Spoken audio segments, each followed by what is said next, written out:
감사합니다. 성탄절을 맞아서 어제부터 오늘까지 우리 교육부서에서도 이렇게 잘 준비해서 하나님께 찬양을 드리고, 또 오늘도 우리 성가대에서 여기도 준비해서 정말 은혜롭게 찬양을 드리고, 찬양을 듣는데 정말 예루살렘 이스라엘 성지순례를 갔을 때 지나가면서 보았던 베들레헴으로 가는 길, 그 모습이 이렇게 연상이 되면서 예수님에 대해서 더 많이 생각을 하게 된 것 같아서 참 감사합니다. 주님께서 받아주시는 가장 큰 기쁨은 저와 여러분들의 몸과 마음과 또 믿음인 것을 생각할 때, 이번 성탄절은 여러분들이 드리는 그 사랑과 정성을 통해 우리 주님이 크게 기뻐하실 줄 믿습니다. 또 이렇게 보니까 반주를 누가 하는가 이렇게 봤더니 또 추영주 성도님 맞으시죠? 맞나요? 네. 또 이렇게 오셔서 반주까지 해주셔서 너무 감사합니다. 네, 이 기쁜 성탄절에 주님의 은혜가 여러분들의 가정과 삶 속에 풍성하게 함께 하셨으면 좋겠습니다. 오늘은 성탄절을 맞아서 마태복음 1장 23절 말씀을 가지고 임마누엘이신 예수님과 함께 라는 제목으로 하나님의 말씀 나누도록 하겠습니다. 오늘은 예수님께서 우리에게 오신 성탄절이고, 그 성탄절의 의미를 성경에서는 임마누엘이다, 우리와 함께 하시는 하나님. 그런데 우리와 하나님이 함께 하시는 게 왜 축복일까? 이제 이 말씀에 대해서 고민을 하게 됐어요. 그래서 묵상을 하면서 왜 하나님께서, 예수님께서 우리에게 오셔야만 했을까? 그리고 예수님이 우리와 함께 하신다는 게 왜 우리에게는 소망이 되고 축복이 된다는 것일까? 이렇게 묵상을 하는 중에 하나님이 함께 하신다는 의미를 생각해 보면, 하나님이 어디에 함께 하신다는 의미가 되는 걸까요? 우리의 생각과 마음에 함께 하신다는 뜻이겠죠. 그러니까 우리의 마음속에 예수님이 함께 하시는 것이 우리에게 복이 되고 구원이 된다는 말씀인 것 같은데, 그런데 예수님이 내 마음속에 함께 하신다면 어떤 일이 벌어질까요? 여러분들이 어디를 가거나 무슨 말을 하거나 어떤 생각을 할지라도 예수님이 정말 나와 함께 하신다 이렇게 생각하면 아무 말이나 하지 않고 아무 것이나 가지 않고 보지 않을 것 같아요. 그러니까 예수님이 함께 하신다는 건 분명히 우리에게 나타나게 되는 귀한 영향력이 있을 것인데, 그런데 예수님과 함께 하심이 필요하다라는 그 의미 속에서, 그러면 당시에 하나님을 믿는 사람들은 하나님을 믿는다고 하면서도 뭐가 부족했다라는 말씀일까? 근데 여러분들이 잘 알고 있는 바리새인과 서기관들을 아시죠? 그분들이 지금도 얼마나 정성을 다해서 하나님을 믿는지 몰라요. 그분들은 예배를 드릴 때에 우리들처럼 이렇게 드리는 수준이 아니라 정말 최선을 다해서 예배를 준비해서 드릴 것이고, 또 그들의 경건생활 아시죠? 아무 것이나 먹지 않고 아무 말이나 하지 않고 아무 곳이나 가지 않죠. 또 그들은 철저하게 11조와 구제의 물질을 구분해서 이렇게 사용할 줄 아는 사람들이고요. 또 그들은 항상 경건하게 정해진 시간에 기도하는 사람들이에요. 그런데 하나님께서 오늘 임마누엘이신 예수 그리스도를 통해 이 땅에 하나님이 우리와 함께 계셔야만 했다고 한다면 그 신앙 속에 뭔가가 부족했다는 거잖아요. 근데 예수님이 이 땅에 오셔서 드러내신 게 뭡니까? 바리새인들과 서기관들은 우리 겉으로 볼 때는 너무나 훌륭한데, 그런데 그들의 마음속에 해결이 되지 않고 있던 것들이 있었죠. 욕심이라든지 질투라든지 욕망이라든지 이런 것들. 그러니까 분명히 하나님을 믿는다고 최선을 다하면서 살아가고는 있지만, 그러나 그들에게 부족한 한 가지가 있는 거예요. 그것이 뭔가 하고 보니까 그들의 마음속에 여전히 해결되지 않은 죄의 문제, 욕심의 문제. 그런데 이것이 사실은 우리들도 동일하더라는 거예요. 남서울 run업교회를 이렇게 목회하시다가 은퇴하신 홍정길 목사님이 그런 글을 최근에 쓰셨어요. 그분께서 이제 목회를 하시면서 소위 성공하는 목회를 하신 거예요. 미국의 성공하는 교회를 따라가면서 어떻게 하면 교회를 성장시키고 성도들을 많이 모아서 많은 사명들을 감당할 수 있을까? 그리고 그 목사님은 힘쓰고 애써서 그런 교회를 이루셨어요. 큰 목회를 이루셨단 말이죠. 그리고 이제 영광스럽게 달려갈 길 다 마친 후에 은퇴를 하셨어요. 그럼 우리가 볼 때는 그의 일생의 사역이 40년 동안의 그 목회 사역이 참 성공하셨다. 그럴 것 같은데 본인께서 뒤돌아보며 이런 글을 쓰신 거예요. 그런데 나는 실패한 목회자다. 왜 실패했느냐? 내가 그렇게 키워서 만들어 놓은 내 교회를 은퇴한 후에 이렇게 뒤돌아보니까 그 속에 하나님 나라가 이루어졌을 것이라고 나는 기대했는데 그 속에 세상이 있는 것을 보게 되었다. 성도들이 많이 모여서 하나님께 예배를 드림으로 인해서 그 성도들의 마음속에 하나님 나라, 믿음의 생각, 믿음의 아름다운 모습들이 나타날 줄 알았는데 그 속에 여전히 세상이 있더라. 나는 실패한 목회자다. 만약에 내가 다시 목회한다면 그 마음속에 성공이 아니라 교회 모임의 정성스러운 예배나 어떤 그런 찬양의 열정보다도 더 소중한 예수 그리스도를 마음에 품게 해줘야 되겠다. 이렇게 기록한 글을 보았어요. 여러분, 예수님께서 왜 이 땅에 오셔야만 했을까요? 그리고 우리와 함께 하기를 원하신다라고 말씀하실까요? 우리가 만약에 그 예수님을 우리의 마음속에 품지 않고 있다면 오늘 우리가 정성을 다해서 예수님의 그 탄생을 기뻐하며 찬송을 드리고 여러분들의 중심을 드리고 예배를 드리고 있지만 그러나 우리의 마음속에 예수 그리스도가 들어와 계시지 않다면 여전히 우리는 세상일 수밖에 없는 거예요. 겉으로 볼 때는 거룩하고 아름다워 보이는데 우리의 속사람은 욕심과 죄와 질투와 미움과 탐욕들이 가득하고 있다면 그 모습을 가지고 살아가는 우리가 만들어가는 신앙생활의 모습은 결코 하나님 나라일 수가 없다는 거예요. 그래서 예수님이 오셔야만 했고 예수님이 어디로 들어가셔야만 합니까? 여러분들의 마음속으로 들어가셔야만 한다는 거예요. 여러분들은 다 마음속에 뭔가를 품고 계실 거예요. 오늘도 예배를 드리면서 어떤 사람은 내 나름대로의 어떤 소망이나 또는 기대나 어떤 좋아하는 것들을 다 마음의 생각에 품고 지금 앉아 계실 거예요. 근데 그 속에 예수 그리스도가 내 속에서 나를 주장하고 있지 않는다고 한다면 사실 우리는 여전히 세상과 다를 바가 없는 거예요.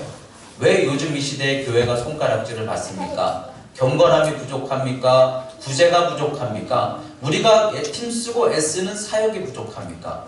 부족한 것이 있다면 우리의 마음속에 세상과는 다른 예수의 마음, 예수님을 통해 이루어가는 하나님 나라의 천국을 우리가 이루어가지 못하고 있기 때문에 세상 사람들이 우리를 우습게 보고 있다면 오늘 이 기쁨의 성탄절을 맞이해서 첫 번째로 여러분들에게 권면드리고 싶은 말씀은 우리에게 정말 소중한 것은 예수 그리스도가 우리의 생각과 마음에 들어오시는 것이다.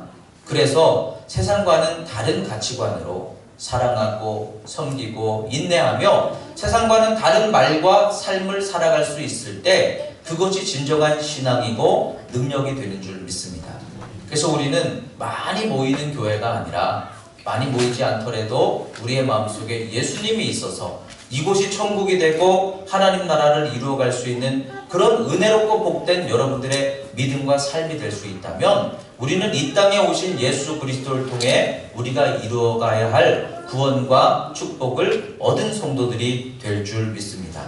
또 한 가지 오늘 말씀을 묵상하면서 저는 그 상식과 이 예수님께서 왜 우리에게 우리의 마음속에 들어오시려고 하실까? 그 이유가 무엇일까 하고 생각을 해봤는데 예수님이 들어오시면 어쨌든 여러분들이 생각하는 것 이상의 우리의 믿음이 넓어질 것 같아요. 예수님이 내 안에 계셔서 어떻게 할까? 이것을 결정할까? 이렇게 내가 선택할까? 그럴 때마다 예수님이 내 생각과 마음속에 계시면 그러면 여러분들이 상식적으로 율법적으로 선택하는 것 이상의 그래도 예수님의 마음을 품고 생각하자. 예수님의 뜻을 그래도 조금이라도 따라가자. 그럴 때 우리들은 모든 사람들이 할 수 있는 그런 수준 이상의 것들을 선택할 수 있게 될 것 같구나. 이런 깨달음을 주님이 주셨어요. 예전에 제가 강원도 아버님 계시는 그곳에서 목회를 동역하고 있을 때 그때 이제 대전으로 오고 가면서 공부를 했었습니다. 그런데 이제 월요일이 되면 아침에 일찍 기차표를 예매를 해서 기차를 타고 가는 거예요. 그러면은 저는 미리미리 예매를 하기 때문에 반드시 자리가 있어요. 그래서 딱 이제 그 기차 출발할 때 자리에 앉아서 대전으로 이렇게 이제 가는 거예요. 근데 꼭 가다 보면은 한 정거장 두 이렇게 역을 지나칠 때마다 시골의 어르신들이 이렇게 뭐 바구니나 막 여러 가지 보따리를 들고 막 타세요. 근데 그분들은 좀 표를 이렇게 끊어서 자리를 잡고 오시면 좋을 텐데, 근데 대부분 보시면 다 입석으로 타시는 거예요. 그래서 이제 막 아무 자리나 이렇게 앉으시거든요. 그런데 항상 그때마다 제가 마음속으로 불편했던 게, 다들 와서 앉아 계시는데 저는 이제 자리를 끊었어요. 돈을 줬단 말이에요. 그래서 제 자리에 딱 앉아 있는데 이 어르신들이 제 주변에 와서 이렇게 서 있단 말이죠. 그러면 일어나야 될까? 근데 저는 분명히 대가를 이건 버스가 아니라 기차잖아요. 그러면 내가 정당하게 값을 주고 표를 산 건데 어르신들이 좀 자리를 좀 사시지, 왜 굳이 입석으로 오셔가지고 제 주변에 저렇게 서 계시는가? 그게 너무 불편한 거예요. 그러면서 제가 나름대로 그래도 상식적으로 원칙적으로 생각할 때 일어날 이유는 사실 없는 거예요. 버스가 아니잖아요. 기차잖아요. 근데 마음으로는 그게 너무 불편하더라고요. 그래서 제가 어떻게 했을까요? 조금 버팁니다. 그러다가 도저히 이게 불편해서 안 되겠더라고요. 그래서 대부분 자리를 이렇게 여기 앉으세요 양보를 해드리고, 그 기차와 기차 연결 통로에 이렇게 서가지고 음악을 들으면서 이렇게 이제 갔던 기억이 나요. 근데 그때 그렇게 제가 행동한 것이 여러분들 생각하실 때 어떻게 느껴지시나요? 미련하게 느껴지시나요? 아니, 돈 주고 기차표 예매해서 자기 자리 가는 거지, 그 자리를 양보하는 것이 그게 합당한가? 여러분 그렇게 생각이 되십니까? 아니면 그럴 수도 있는 일이지, 이렇게 생각이 되십니까? 오늘 영상을 보면서 예수님께서 베들레헴에 이제 그 아기를 마리아와 함께 마리아와 요셉이 그 베들레헴에 가서 예수님을 낳으실 그때에 여관을 찾아다녔다고 성경에 기록하고 있죠. 그런데 가는 곳마다 빈 방이 없다는 거예요. 우리는 방이 없습니다. 호적하려고 많은 사람들이 모이다 보니까 많은 사람들이 미리 예약하고 다 방을 차지해서 뒤늦게 간 예수님이, 또 돈도 아마 부족하셨겠죠. 그러니까 예수님이 아니라 마리아와 요셉이 방을 찾지 못하고 막 이렇게 찾아다녔다라는 거예요. 그래서 방이 없습니까? 물어봤을 때 여관 주인이 방이 없습니다, 그렇게 대답을 했기 때문에 어쩔 수 없이 마곡간이라고 표현되어 있지만 이스라엘에 가보시면 이스라엘 지역이 광야 지역 많은 그런 흙으로 된 그런 지역이다 보니까 자연 동굴들이 있어요. 그 동굴에서 이렇게 나귀나 동물들을 키우는데, 그 동굴 안에 있던 그 나귀를 키우는 장소에서 예수님을 낳으셨다, 이렇게 지금 성경에서 기록을 하고 있는데, 그 말씀을 전에는 아무렇지도 않게 당연히 예약을 안 하셨으니까, 그러니까 방이 없는 게 당연하지, 아니 미리 예약한 사람들이 방에서 있으면서 자기 방을 그대로 차지하고 있는 게 당연하지, 이렇게 그냥 아무 생각 없이 지나갔는데, 근데 생각을 해보니까 하나님을 믿는 선민 백성들인 거예요. 근데 그 선민 백성들이 지금 저기 한 가난한 두 부부가 그것도 당장 아기를 낳으려고 하는 상황인데, 배가 아파서 힘들어하고 있는 상황 속에서 그 모습을 보면서, 아니 나는 돈 주고 당연히 방을 샀으니까 이건 내 방이지, 그리고 여관 주인의 입장에서는 이건 내가 자야 될 방이니까, 이건 돈 주고 파는 방이 아니니까 난 이 방을 내어줄 수 없지, 보통은 다 그렇게 생각을 하고 있었을 텐데, 그런데 어떤 사람 한 명이라도 그때 나서서 참 저 불쌍한 두 부부를 위해 자신의 방을 내어줄 수는 없었을까? 근데 여러분 이게 굉장히 상식적이면서도 율법적인 우리의 신앙의 모습이더라는 거예요. 여러분 우리가 일한 만큼 힘쓴 만큼 기도한 만큼 하나님 앞에 기대하는 것들과, 저 사람들은 그렇게 하지 못함으로 인해서 그 은혜를 받지 못하는 게 당연하지, 우리는 너무나 지극히 상식적으로 사람들을 생각하고 우리의 신앙을 그렇게 판단하며 믿음 생활을 하고 있는 거예요. 그런데 만약에 우리가 하나님의 형상을 닮아간다면, 우리의 마음속에 하나님의 마음이 점점점 커지기 시작한다면 우리는 어떻게 반응을 해야 맞을까요? 내가 당연히 값 주고 산 방이지만, 그러면서도 오늘 영상에서 보여준 소년처럼 상식적으로는 빈 방이 없습니다, 이렇게 3번 하면 끝나는 연극이에요. 그런데 그 상식을 뛰어넘는 하나님의 마음이 내 마음속에 임하니까, 방은 없지만 내 방이라도 좀 드리겠습니다, 이렇게 반응하는 모습이 사실은 그게 진정한 신앙이고 하나님의 선민 백성들의 모습이 아닐까요? 그런데 우리는 이 모습을 바라보면서 지금 우리가 그 상식을 뛰어넘어가고 있느냐는 거예요. 아니면 나나 다른 사람들을 바라보면서 여전히 내 어떤 관점으로, 어떤 율법으로, 어떤 기준으로 그런 것들을 계속 따지면서 그 이상을 넘어서지 못하고 있는 건 아닌가요? 그런데 예수님이 우리의 마음속에 오시면, 예수님이 우리의 생각 속에 오시면 그 원칙이 중요할까요? 그 원칙을 넘어서게 될까요? 그래서 예수님이 이 땅에 오셨구나.